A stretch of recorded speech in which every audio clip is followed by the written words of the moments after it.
अस्सलाम वालेकुम रहमतुल्लाहि वबरकातुहू। मैं राशिद शरीफ, अब तो टीआरएस सीनियर लीडर हूँ। केसीआर साहब के बारे में कुछ बोलना चाह रहा हूँ। केसीआर साहब जो स्कीमां लेके आए हैं,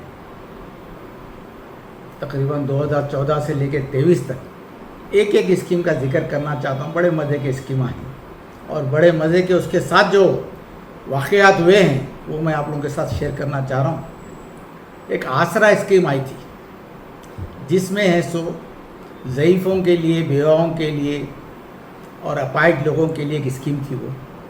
तो टीआरएस ओल्ड सिटी भवन से एक टीम बनाई गई, बना के ऐसो स्कीम चलो भाई अवेयरनेस प्रोग्राम लेके आएंगे, क्योंकि इससे पहले कभी स्कीम ऐसी सुने नहीं थे, हम कभी देखे भी नहीं थे।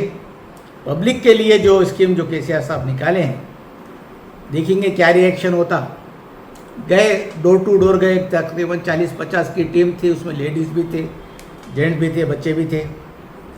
एक घर पे गए, 2 घर पे गए, बताते गए। ये पम्पलेट भी बना लिए थे हम टीआरएस ओल्ड सिटी भवन से, जाके ऐसो स्कीमों के बारे में बताए कि भाई ये स्कीम है, इसमें है सो अगर आपके पास कोई ज़ईफ़ है, कोई अपाहिज है, कोई बेवा है तो उनके लिए ये स्कीम है। तो ऐसे 8-10 घर गए।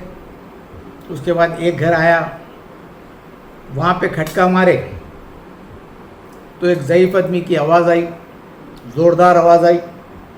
तो मैं बोला भैया ज़रा बाहर आओ, थोड़ा बात करना है। कहाँ से आए, अंदर से पूछे वो।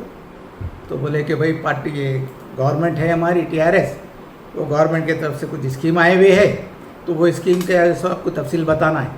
ये मोटे मोटे गालियाँ आई वहाँ से, ये मोटे मोटे। अरे मैं बोला भैया गालियाँ मत दो, ज़रा बाहर आओ। तो लुंगी पे और बनियन पे वो बाहर आए, आके बोले कि कौन सी गवर्नमेंट दी जो अब तक जो तुम लोग देने वाले, उनको बताए। उसके बाद उनकी बीवी भी आए, तकरीबन 70 साल के थे ज़ईफ़, उनकी बीवी 65 साल के थे होंगे। वो बार बार हमको इशारा कर रहे थे ज़रा खामोश हो जाओ। तो मुसलसल हमको गालियाँ दे रहे थे, गालियाँ दे रहे थे। उसके बाद स्कीम बताए, थोड़ी देर सुने, उसके बाद बोले चलिए चलिए बहुत हो गया चलिए। तो उनकी बीवी से पूछा क्या बात है, इतना गुस्से में है, कौन है इन्हों और क्या करते थे। तो वो बोले कि ड्राइवर थे, आँख से है सो नज़र कमज़ोर हो गई, तो सेठ उनको निकाल दिए, तब से घर में है और कोई कामकाज नहीं है, और घर में हमारे पास पैसा भी नहीं है और हमारी औलाद भी नहीं है। गोलियां नहीं लाए हम, बीपी के गोलियां तकरीबन 8-10 दिन से नहीं खा रहे हैं, इस वजह से तबीयत ऐसी है। तो मैं बोला अम्मा फ़ाइल लेके आओ, दवाओं की फ़ाइल। तो दवाओं की फ़ाइल लेके आए वो। तो बच्चों को भेज के मैं दवा मंगाया, दवा मंगा के उनको दिए तो गुस्से में वो थैली पकड़ के अंदर चले गए। 3 महीने के बाद वही शख्स 1 पाव किलो का मिठाई का डब्बा लेके टीआरएस ओल्ड सिटी भवन में खड़ा हुआ है।